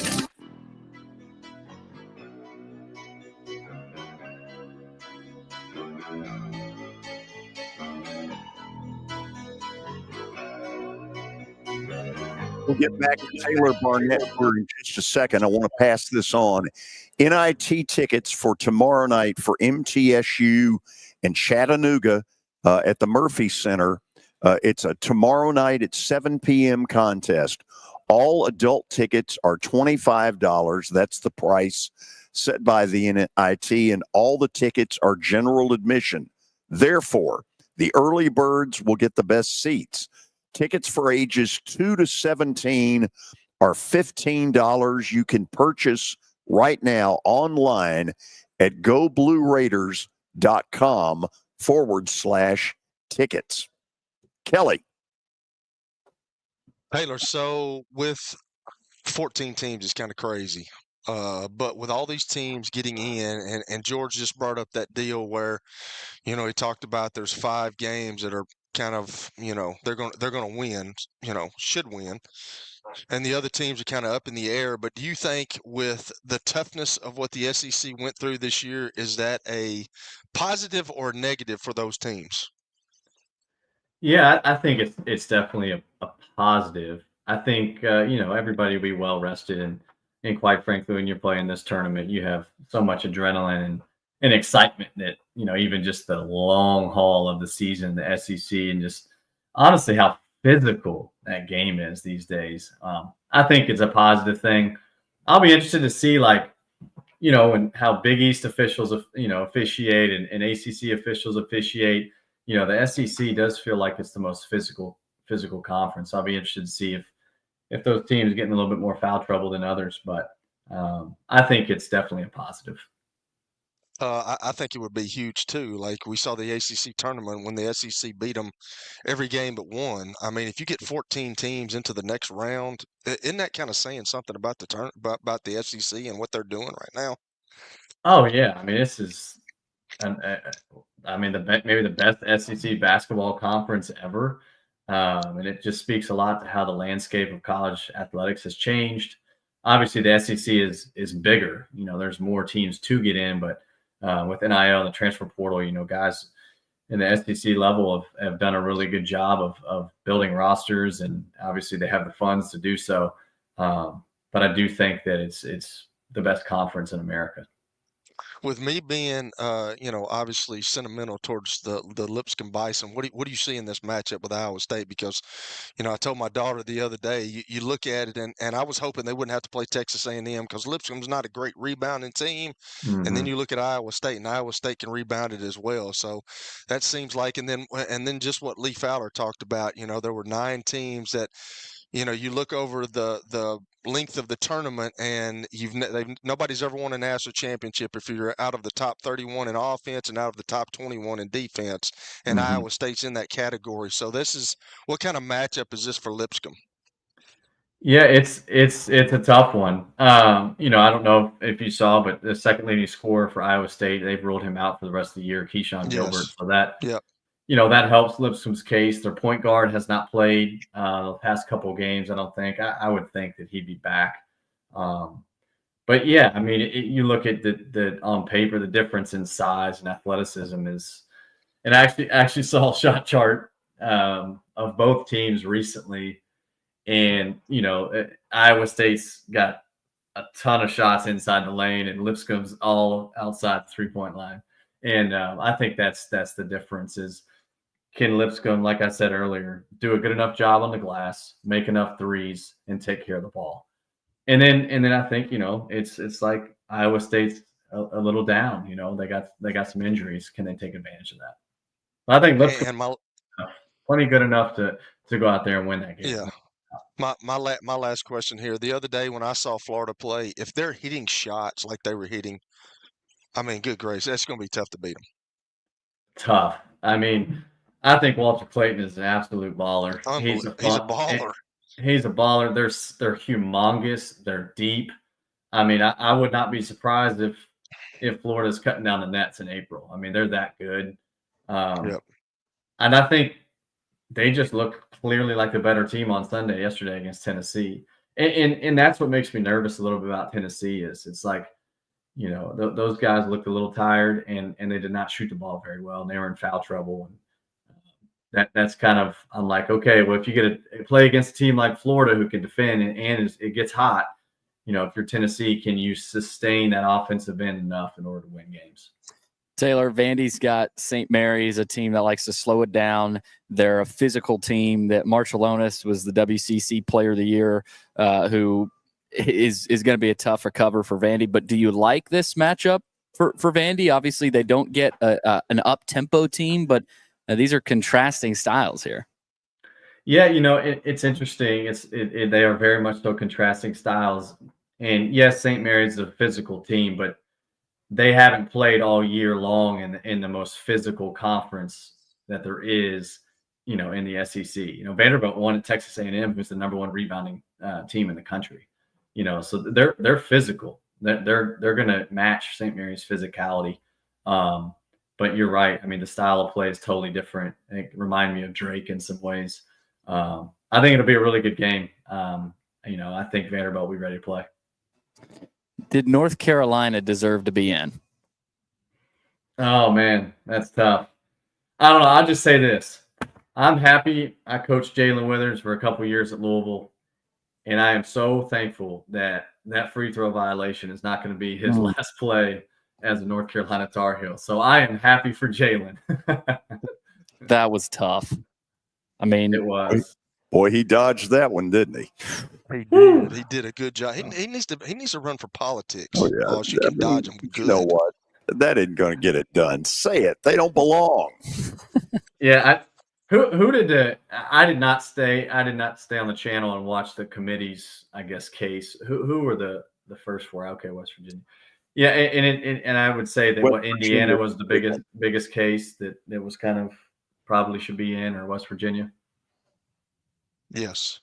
West Virginia also, and you talked about it with Lee, didn't have Tucker DeVries, or doesn't have Tucker DeVries. Right, but they haven't had him for 2 months. Right. If that was the case, then tell West Virginia that in January. You're not getting in because you've lost your best player, where all of the injuries in the past have been right before the tournament that cause a change in how a team plays. Tucker DeVries has been gone since New Year's. That's a good point. That's a weak excuse. By the way, the committee did a very good job on virtually everything else, it also is the easiest that a committee has ever had it because they didn't have any bubble busting to have to worry about. Yeah. So Yeah. We're done. Oh, no, we're I'm not done yet. Taylor, Oh. put him back on a minute. I want to get to what really goes on in NCAA tournament games, what I will call the pucker up buttercup factor. Mm-hmm. And you've seen it, I've seen it, where early in the second half, a team that thinks they ought to win, but they've fallen 8 behind, and they're starting to panic. The season's about to end. Somebody's got to take control. You see it unlike regular season stuff. When you played, did you ever see that in a NCAA tournament game? The pucker up buttercup factor. Yeah, I mean, I think it's a moment where your best players got to step up and be the best players. You don't want to get outside of what you do because every team has gotten into this position doing what they do and doing it really, really well at a high level. So you want to stick to what you do. You don't want to panic. I think it can be easy to panic because the moment feels so big and you kind of get outside of what you do. You don't want to get outside of what you do, but you do want to you want to empower your best players to be the best players on the floor. You want to put them in positions to score. You want to put them in the positions, the best matchups possible that they can have. So you don't want to make the moment too big and make guys play tight or play nervous. You want them to feel confident, feel free, feel loose to continue the season that they're already having. But you got to have your best players step up. Do you now think Florida is at a level by themselves above the field? I don't think so. No, I think they're up there and they're playing the best basketball that they've played all year. There's no doubt about that. And they're really deep. But like, I don't think they're just, better than, I think Duke is really good and they're going to have Cooper Flagg and they just won an ACC championship without him. I think they're really deep as well. I mean, Auburn's proven all year how good they are. Houston's a 1 seed for the 3rd year in a row. I mean, like there's really good teams in the tournament. I don't think that they just have a cakewalk by any means, but I do think they can win it. Okay. Could we admit that Auburn today is not the Auburn of 3 weeks ago? Yeah. I mean, you look at that game, they missed like 11 free throws against Tennessee. I mean, they kind of beat themselves in some ways, but credit to Tennessee. I think they'll be fine. I'm going to put Auburn in my Final Four. I think they have talent. I think they're deep. I think Bruce Pearl is a heck of a coach, and we'll have those guys ready to play, man. I can't wait. This is going to be a lot of fun. Listen, good luck on the symposium. I am really excited about that. You should be. You should be. Yeah. I'll do I think you need to get him a ticket and have him sit in the front row. Maybe you need a symposium, George. We'll have you MC. No, I could do that for the right fee. I'm available. He's really good at that. I don't want him to do something that he's really good at, man. Make him sit in the front row and answer some questions. Yeah, ask questions, answer some, just whatever. Good. But don't let him MC because he can do good at that. He's good at that. Kelly, go home. Go away. I am home. Yeah, I was about to say I think he is. That is the problem. Taylor, thank you as always. Appreciate you guys. Have a good week. Taylor Barnette talking a little college basketball with us. Okay, it's one of the easiest days to be a sports talk show host. If you can't generate some stuff with what's out there, all these sheets of paper. I mean, we got brackets. Yes, I did a bracket yesterday. Did you write down the bracket? You're darn tootin' I did. Have you ever heard of a printer? Why don't you just butt out? He don't have a printer in his house, Billy. Come on. Actually, I do. I don't know how to use it. Do you have a computer in your house, George? And then here are the TV listings as well. Oh, yeah. We've got it all. We'll go to the break, and then I want you all to get involved. Your thoughts on what got announced last night and what you think is coming in one of the greatest spectacles we have in this country, the NCAA basketball tournament. How great is it? Even the NCAA can't screw it up. Our phone number, our line is open, 615-553-0933. Again, 615-553-0933. Billy, how else can they reach us? Chat room's open. We've got some comments in there so far. It's just to the right of the YouTube screen if you're watching there. You can also reach us at Twitter and Facebook as well. Okay, let's do it. This is 94.9 The Fan. As we step into the new year, there's nothing more important than family and safety. If a car wreck or big truck accident turns your world upside down, Bart Durham Injury Law is here to help. We're local, we're experienced, and we're ready to fight for what you deserve. Call us anytime at 615-242-9000. Really wishing you a safe and happy 2025 from Bart Durham Injury Law. Attention college basketball fans. Kentucky and Gonzaga will square off Friday night, December the 5th at Bridgestone Arena, and you won't want to miss it. Tickets are on sale to the public at this very moment at bridgestonearena.com and on the Ticketmaster app. It's two of the best programs in all of college basketball, and they're playing right in the heart of downtown Nashville. Act now. Tickets will be gone shortly, so you better act accordingly. This is my buddy Stan Harrison from Apple Collision Centers. Recently, you've been talking to me about companies that have a fleet of trucks and they're always in need of repairs. That's right, George. We understand that nobody likes to deal with the auto body repair process. We try to simplify that at our 3 convenient locations.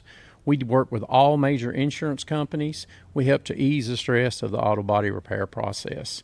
We're located in Old Hickory, Hendersonville, and Gallatin. If you need our services, please stop by and see us. And how convenient that we have that in the background.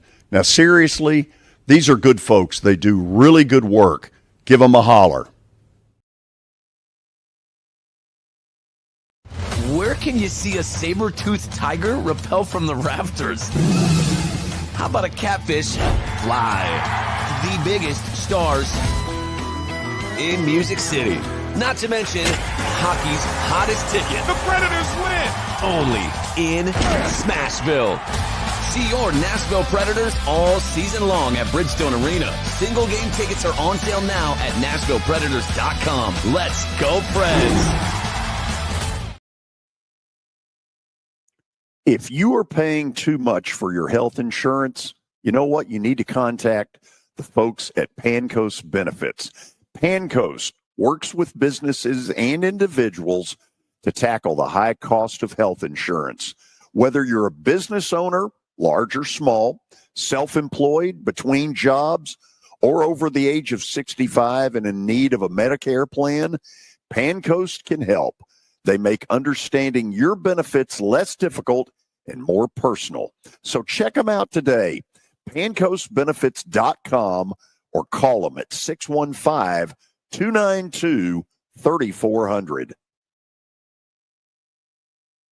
JB's Poorhouse in Hermitage has one of the best sports bar setups around, and it'll play host to the George Plaster Show on Thursday, March the 20th. That's the first full day of March Madness. Large TVs, great hoops, terrific food, and friendly service. It's what JB's Poorhouse is all about. See you on March 20th for a day full of what I call adult spring break.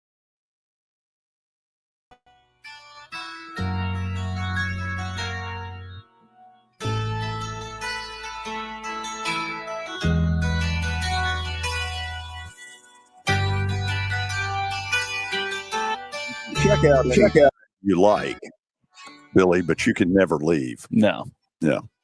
Thank you. You're welcome. We welcome all of you back. It's a beautiful Monday in Nashville. Happy St. Patrick's Day to all of you. Let's go to the phones, and we'll start in Murfreesboro. Jeff, what's going on? How's it going, George? I know Kelly can't hear me, correct? True.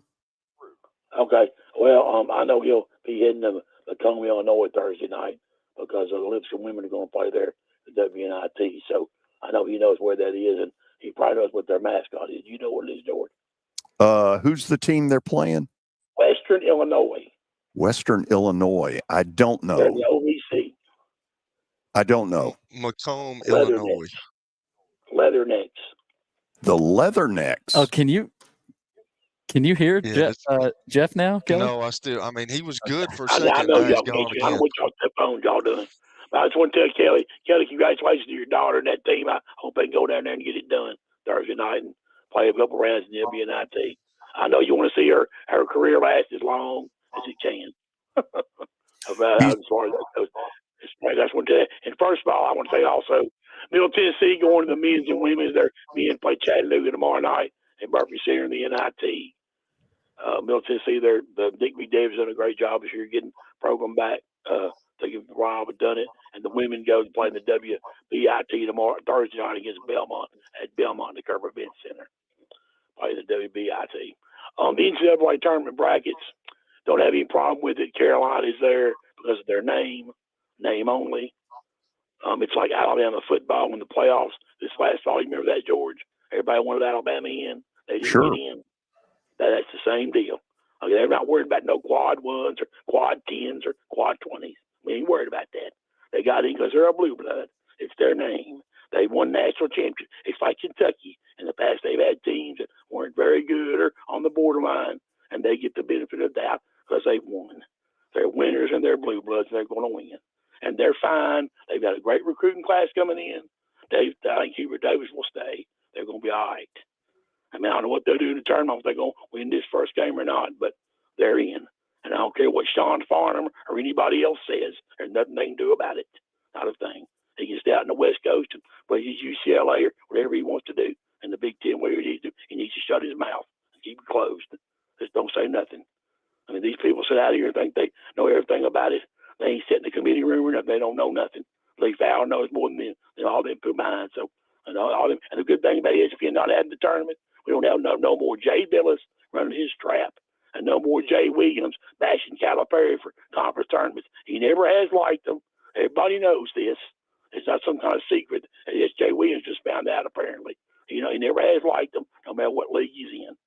And I told somebody before that when they put the brackets out, I said they're going to be match Calipari and Patino, and they did. I think St. John's will be in the Final Four. A few upsets. Drake will beat Missouri. It's not a toss-up. Drake will beat Missouri. Yale will beat Texas A&M. That ain't no toss-up. And St. Mary's will beat Vanderbilt. And Alabama will beat their Robert Morris, George, was the same team a few years ago when they got in the NIT. I forget what year it was, Kentucky. They couldn't play Kentucky because they had, I think, Rupp Free had the state tournament at the time. Moore was doing something else. They had to go to Robert Morris. Robert Morris I remember. Yeah. Okay. Alabama will play St. Mary's in the second round. You can book it. St. Mary's going to Sweet 16. They will beat Alabama because they're more physical, whatever it is. If the SEC does not win it this year, one final thing, George, they have 14 of the 68 teams. That's 28% of the field. If they don't win it this year, they can never win it. I mean, I don't want to hear this crying, the boo-hooing, the best conference ever. No, that's bull crap. Bull, as you know what we say. Okay? We had regular season Rick versus Bruce the Cheater in one semifinal Saturday. That's what we had. So I don't want to hear it. I'm tired of the best conference ever. It's all over with. Nobody cares about it. Yesterday. That's why they should make a rule that no conference championship games on Sunday. The seedings, everything's done. Florida and Tennessee, that was no big deal. The seedings were already done. So Florida's going to be a 1. Tennessee was going to be a 2. Do you agree? You might want to go back on your math. 14 divided into 68 is 20.5%. 28%. I figured it up. I mean, I just did it on a calculator. I like my. Yeah, I mean, I know I'm just saying, whatever it is. It's pretty good percentage of the field. True? Oh, it is. It is. And look, they need to do well because there's been a lot of yapping about what they are and what they aren't. And now it's kind of time to put up or shut up. A lot of yapping, too darn much of it is what it amounts to. Every minute of the day we hear about the greatest conference ever. Too much of it.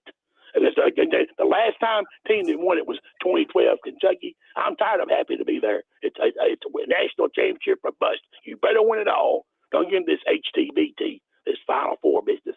That ain't good enough. When you're Auburn and you've been number 1, 8 weeks of the year or whatever, If they want to be blue blood, they want to be big time, you win a championship. Don't get there. Don't play this champion to be there. Quaker Oats. And what's your favorite flavor? Clankety clank or double dribble with two whistles and a double dribble? Jeff, okay? I'm going to run. You've made your point. Goodbye. Let's go to Chip Walters, who wants to tell us about tomorrow night's NIT matchup with UT Chattanooga. Chip, I plugged it a little while ago, but run with it because this is info people need to know. Well, first of all, I wanted to bring peace and calmness back to the show. That'd be good. No, tomorrow night, it's a quick turnaround, George, and thank you for putting it out there. Middle and Chattanooga, Middle 22-11, Chattanooga 24-9, both lost in their conference semifinals. It'll be at Murphy Center tomorrow night, 7:00. Tickets, the prices are set by the NIT, $25 for adult tickets, which is still not a bad ticket. And everything is general admission. If you remember a few years ago when Middle had Vermont come in before they went to Louisville in the NIT, it was general admission. They opened the doors. Great atmosphere that night. Also the night that Minnesota came in with Tubby and those guys, it was general admission. So if you get there early, you get the best seats. Teenage seats are for ages 2 to 17, I think, $15. And everything is purchased online, goblueraiders.com/tickets. And, back in the postseason and two good teams who could have came through two tough conferences. I didn't go through the SoCon, but I know how tough things were in Conference USA. You had two 2-point games in the semifinals. And, Liberty and Jack State ended up there, and all three of those teams, Middle, Jack State, and Liberty, are all in the postseason. So need a big crowd tomorrow night because Chattanooga is really good offensively. They have about a 1.7 assist to turnover ratio. They really take care of the ball and really assist each other. So they're a really efficient offensive team. They remind me a lot of Liberty. So, Middle's going to have to be really good defensively tomorrow night. Hey, Chip, real quick, who would Middle get if they win tomorrow night? They get the winner of Dayton and FAU. And here's the ironic part. Dayton is the number 1 seed. They have to play at FAU tomorrow night because of the first 4. Right. Now, if Dayton wins and Middle wins, Middle would go to Dayton, and I'm guessing on Saturday. But if FAU and Middle win, FAU would come to Murfreesboro on Sunday. That's my expectation. And also, when we're talking about WNIT or NIT and WBIT now, the game time for Middle and Belmont's women Thursday night has been set for 7:30 at the Curb Center. Beautiful. Appreciate the info. Glad we could get this out here, and I'll do it again tomorrow for you. Thank you, brother. I appreciate y'all. Anytime, Chip. You know that. Have a good day. MTSU's play-by-play voice and a good friend of all of ours for a long time. Clay in Nashville, welcome. How are we, Plaz? We're hanging in there. How about you? Doing good. Kelly? Is Kelly on? Yes, sir. Kelly's on the line, isn't he? Yes, sir. I'm here. Now, Hoss, you have too many days where you're outside the studio. Are you at home? I am at home, big dog. He does every show from home. The last time he tried to get to the studio, he got lost. Ended up in Chattanooga. Here we go. Nobody got lost. I just didn't realize where Bellevue was. I've never been to Bellevue ever. Where'd you think it was? In Jonesboro, Arkansas? Well, no, but I've never been to Bellevue. My bad. I mean, hey, forgive me. Oh, that's funny. Let's put in a rule where when Kelly's at home, he can't pick on Billy. And how about that? It's easy to pick on Billy, though, Clay. I mean, look, he doesn't have green on. Now, neither did I when we started the show. But see, I can go to my closet and get something. Yeah. Billy can't. Yeah, but you're the Catholic deal. Yeah, it's true. Go ahead, Clay. Guys, I didn't call late last week. I think I was maybe in the psychiatrist chair or something, trying to deal with if Vandy's going to make it, if they're not going to make it. I'll be honest. I hit my knees at church yesterday morning and prayed about it. I thought at best Vandy might be, in Dayton. So to not be in Dayton, real shot they would be in Dayton. And I'm overjoyed about this, and I've just got to really credit Coach Byington, a first-year coach coming in here to big-time basketball for the first time. No slam at JMU, but this is the big time now in the SEC, especially the way this conference was this year. So I just have to give a lot of credit to him and these coaches, and really to the kids. These kids got knocked down a lot and they got back up a lot. And so I think that's what's going to be the key to this, because they didn't finish the season very well. But I've got to believe, it worked out pretty much in their favor as far as timing to go out of the SEC early and to get all this time off to get Jay Collins and Huffman healthy. And from what I know, I think everybody's going to be full go with the 9-man rotation. So, I'm happy about it. Hopefully they'll play well. It is a tough matchup. From what I've heard, St. Mary's has a really veteran team, and I've got to believe maybe that A.J. Hogarth's experience in the tournament can help. And we need to shoot the ball well and play tough and try to win a ball game. So that would be absolutely amazing. It's already amazing to make the tournament, in your first year with a new team. But I'm proudly wearing my Vandy hoodie today. So I just wish them the best. And I'll say this, Vanderbilt fans, this is my cry out to Vanderbilt fans. Vanderbilt fans, if you can make it to Cleveland, go support this coaching staff and go support these kids, because this is an amazing achievement for them. Hey, I'm going to run on that, Clay. Just get ready for pick and roll. St. Mary's runs a ton of it. Yeah. Got to run. See ya. Let me get one last one. Eric is on line 4. Eric, welcome.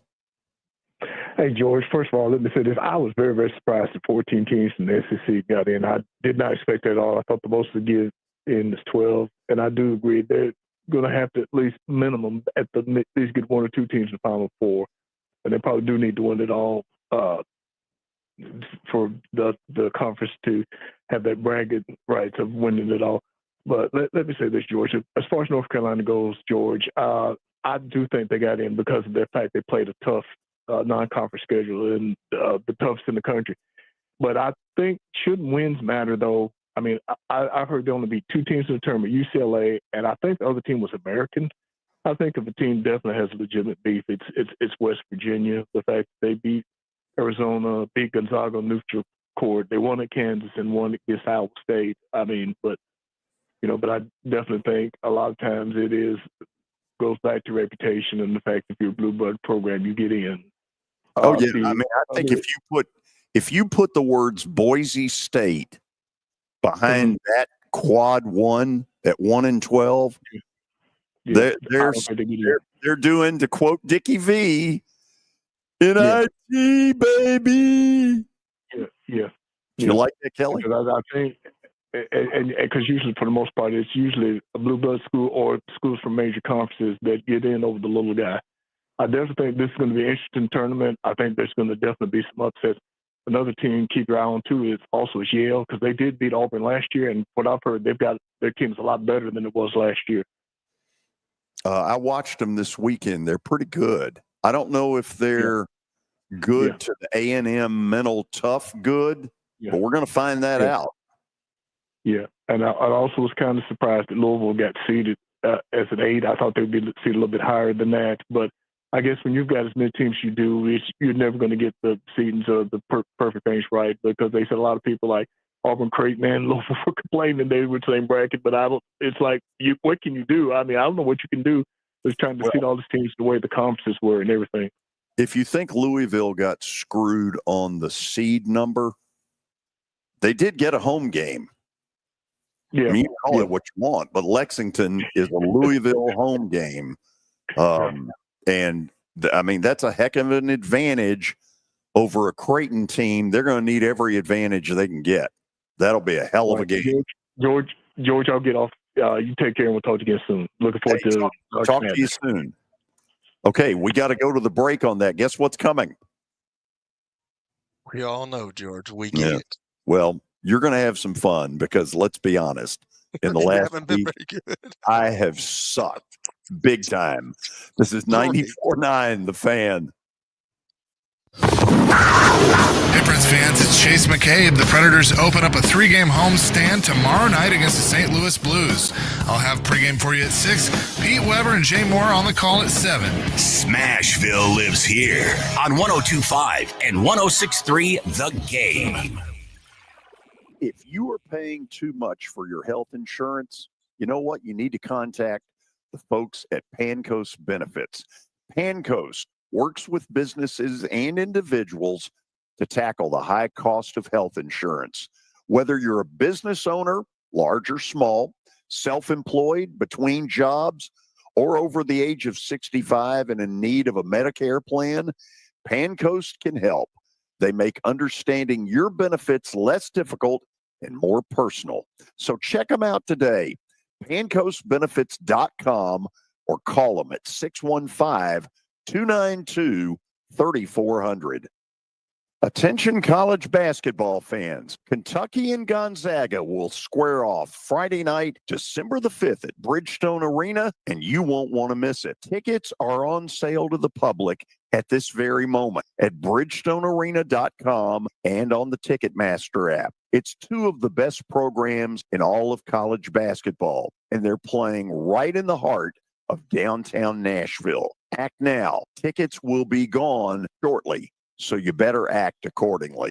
JB's Poorhouse in Hermitage has one of the best sports bar setups around, and it'll play host to the George Plaster Show on Thursday, March the 20th. That's the first full day of March Madness. Large TVs, great hoops, terrific food, and friendly service. It's what JB's Poorhouse is all about. See you on March 20th for a day full of what I call adult spring break. It's the George Plaster Show.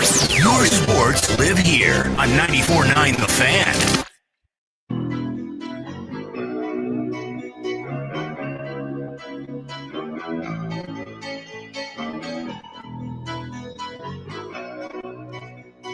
Well, the madness doesn't get underway until tomorrow night, but we do have some NBA action is what George is forced to go with. It's all brought to you by Bart Durham Injury Law. We take a look, though, first at the weekend that wasn't. Tough one. Embarrassing. Wow.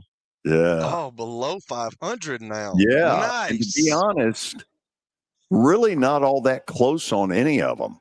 Texas Tech, Clemson, New Mexico, these were all Friday night games.